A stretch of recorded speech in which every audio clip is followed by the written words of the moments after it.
In July 2, 2022, a 21-year-old young woman from Costa Rica who was studying in Florence at the time suffered serious injuries from a bicycle accident.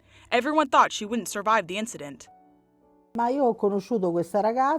met this girl, a very sweet girl, who clearly had barely begun to live, and especially her mother, because the girl was in a coma. Well, she fell. It was a desperate situation. The accident happened at night while riding her bike.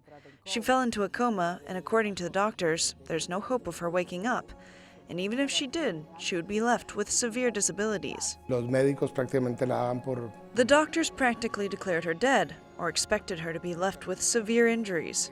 Her mother flew from Costa Rica to see her daughter, who was in a critical condition in the hospital, in a coma. Then she remembered that her daughter and a friend had made a visit to CARLO ACUTIS in Assisi. Her mother didn't hesitate to make the journey from Florence to Assisi. 6 days after the accident, on July 8th, she arrived at CARLO ACUTIS' tomb.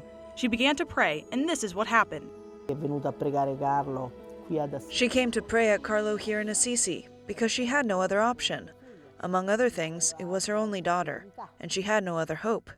She came with great faith, spent the whole morning on her knees before the Carlos tomb, and received this miracle. So much so that, just days later, her daughter began to breathe on her own.